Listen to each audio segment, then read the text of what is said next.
Hi welcome back to our channel. கோயிட்டை பற்றி update பார்க்க நம்ம பேஜை மறக்காமல் சப்ஸ்கிரைப் பண்ணிக்கோங்க. நான் உங்கள் அமலா சுந்தர். வாங்க இன்றைக்கி என்னென்ன நியூஸ் நடந்துகிட்ருக்கு அப்படிங்கிறத பார்ப்போம். இந்த வீடியோ ஃபுல்லாக பார்த்தா தான் தெரியும். வாங்க வீடியோக்குள்ளே போகலாம். ஸோ இன்றைக்கி ஃபஸ்ட்டு நியூஸே ஃப்ளைட்டை பற்றி சொல்லிவிடுவோமா? ஆமாங்க, ஏர்போர்ட் இன்னும் ஓப்பன் ஆகலை, க்ளோஸில் தான் இருக்குது. என்ன ரீசன் அப்படின்னா, இந்த போர் எப்போ கன்ஃபார்மாக எல்லாமே முடியுது அப்படின்னு ஒரு நியூஸ் வந்ததுக்கப்புறம் தான் குவைட் ஏர்போர்ட் ஓப்பன் பண்ணுவாங்க. அது மட்டும் இல்லாமல் குவைட் ஏர்போர்ட்டில் சில பாகங்கள் விழுந்துச்சு. அதாவது ஆல்ரெடி தெரியும், ட்ரோன் விழுந்து கொஞ்சம் சேதம் அடைஞ்சிருக்கு. அதோட உள்கட்டமைப்பு எல்லாத்தையும் கிளியர் பண்ணிட்டு தான் ஓப்பன் பண்ணுவோம் அப்படிங்கிற மாரி தான் இன்ஃபர்மேஷன் கொடுத்துருக்காங்க.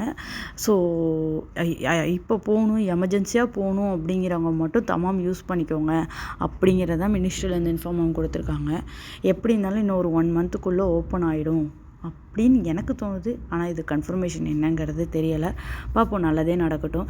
ஏன்னா நேற்று ஓப்பன் பண்ண ஹார்மோஸ் நேற்று நைட்டு திரும்பி க்ளோஸ் பண்ணி விட்டாங்க 12 மணி போல்.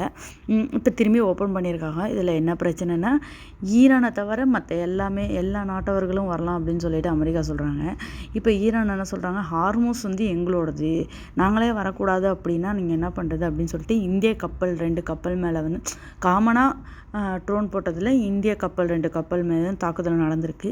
ஸோ இது எந்த நிலமையில் ஆக போகுது, என்ன நடக்க போகுதுன்னு தெரியலை. இன்னும் 2 நாள் இருக்குது, நல்லபடியாக முடியட்டும் அப்படிங்கிறது தான் எல்லாருடைய பிரார்த்தனையும். நம்மளும் சேர்ந்து பிரார்த்திப்போம். ஏன்னா நம்ம தான் இங்கே ஈரானுக்கு பக்கத்தில் இருக்கிற ஒரு நாடு அப்படின்னா குவைத்து தான். ஃபஸ்ட்டு ரொம்ப அடி வாங்கிறது எஃபெக்ட் ஆகிறது குவைத்தாக தான் எஃபெக்ட் ஆகும். ஸோ அதனால தான் யோசிக்கணும். ஸோ நம்மளும் கடவுள்கிட்ட வேண்டிப்போம், சீக்கிரம் இந்த போர்லாம் நின்று நம்ம நல்லபடியாக இந்த குவைத்தில் உள்ளவங்க குவைட் ஏர்போர்ட் ஓப்பன் ஆகி நல்லபடியாக நம்ம இருக்கணும் அப்படின்னு சொல்லிட்டு. இன்னொரு இன்ஃபர்மேஷனாக, குவைத்தில் ஸ்கூல் நானும் எக்ஸ்பெக்ட் பண்ணேன் இன்னும் ஒரு 2 or 3 டேஸில் ஸ்கூல் ஓப்பன் பண்ணிடுவாங்க. ஏன்னா துபாயில் 20th நாளையிலேருந்து ஸ்கூல் ஓப்பன். கட்டார், பக்ரீன் எல்லாத்துலேயும் காமனாக ஸ்கூல் ஓப்பன் பண்ணிட்டாங்க. நானும் ஒரு இதில் தான் இருந்தேன். ஏன்னா நேற்று நான் அக்காக்கிட்ட பேசிகிட்டு இருக்கும்போது நான் சொல்லியிருந்தேன், இங்கே உள்ளவங்க ஃப்ரெண்ட்ஸ்கிட்ட பேசும்போது ஓப்பன் பண்ணிவிடுவாங்க அப்படின்ட்டு. ஆனால் நேற்று நைட்டுக்கு மேலே உள்ள இன்ஃபர்மேஷன் பார்த்தோன்னா கொஞ்சம் இதாக இருந்துச்சு. அதாவது மாணவர்களோட நலன் எதிர்பார்த்து நாங்கள் இப்போதைக்கு ஆன்லைன் கிளாஸில் தான் குவைத் இருக்கோம், ஸ்கூல் ஓப்பன் ஆகாது அப்படிங்கிற மாதிரி தான் சொல்கிறாங்க. ஆனால் இந்த போர் முடிவடைஞ்சிருச்சுன்னா உடனே ஓப்பன் பண்ணவும் சான்சஸ் உண்டு. இது என்ன அப்படிங்கிறது கன்ஃபார்ம் தெரியலை. ஸோ வாங்க அடுத்த நியூஸ்குள்ளே போவோம். ஸோ இந்த நியூஸ் என்னங்கிறது தெரியும். நம்மளோட வெதரை பற்றி தான் அப்டேட் பண்ண போகிறோம். அதாவது இன்றைக்கி ஞாயிற்றுக்கிழமையிலேருந்து புதன்கிழமை வரையும் மழைக்கு வாய்ப்பு இருக்குது. இன்னொன்று காற்று ரொம்ப அதிகமாக அடிக்கும், மணல் புழுதி கலந்த காற்றா வரும் அப்படின்னு சொல்லியிருக்காங்க. டிரைவர் கொஞ்சம் சேஃபாக வண்டி ஓட்டுங்க. அதுக்கப்புறம் கிளைமேட் சேஞ்ச் ஆகும் அப்படிங்கிற மாதிரி தான் இன்ஃபர்மேஷன் கொடுத்துருக்காங்க. ஸோ புதன்கிழமைக்கு மேலே வெயில் ஸ்டார்ட் ஆகிடும் அப்படிங்கிற மாதிரி தான் வானிலை அறிக்கையில் இன்ஃபர்மேஷன் கொடுத்தாங்க. வாங்க அடுத்த நியூஸ் என்னங்கிறத பார்ப்போம்.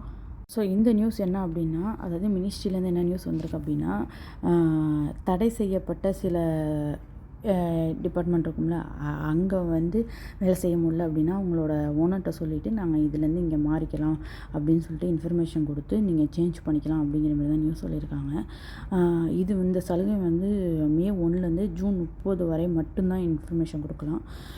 இது ஒரு சில டிபார்ட்மெண்ட்டுக்கு மட்டும்தான் சொல்லியிருக்காங்க.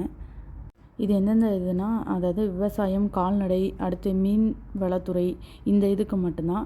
ஆனால் நீங்கள் சேஞ்ச் ஆகுறீங்க அப்படின்னா உங்களோட ஓல்டு ஓனர்கிட்ட எல்லா இன்ஃபர்மேஷனும் சொல்லிவிட்டு அவங்களோட சம்மதத்தைப்படி தான் இன்னொரு கம்பெனி சேஞ்ச் ஆகணும் அப்படிங்கிற மாதிரி சொல்கிறாங்க.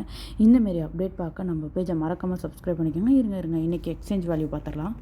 ஸோ இன்னையோட ஒரு கேடி 299 ரூபா 500 பைசாவில் இருக்குது. இது நான் ஆல்ரெடி சொன்னது தான், யுனைடெட் கல்ஃப் எக்ஸ்சேஞ்சோட இதுதான் நான் சொல்கிறேன். வேணுங்கிறவங்க யூஸ் பண்ணிக்கோங்க. கோல்டு ரேட் பார்க்கலாம் வாங்க. ஸோ 22 கேரட் கோல்டு ரேட் 44 கேடி 64 பைசாலையும், 24 கேரட்டு 48 கேடி 680 பைசா ஃபீல்ஸ்லேயும் இருக்குது. இந்தமாரி அப்டேட் பார்க்க நம்ம பேஜை மறக்காமல் சப்ஸ்கிரைப் பண்ணிக்கோங்க. இது உங்கள் ஃப்ரெண்ட்ஸ் அண்ட் ஃபேமிலிக்கு ஷேர் பண்ணிக்கோங்க. Okay, tata bye bye. சரி கடைசியாக ஒரு நியூஸு.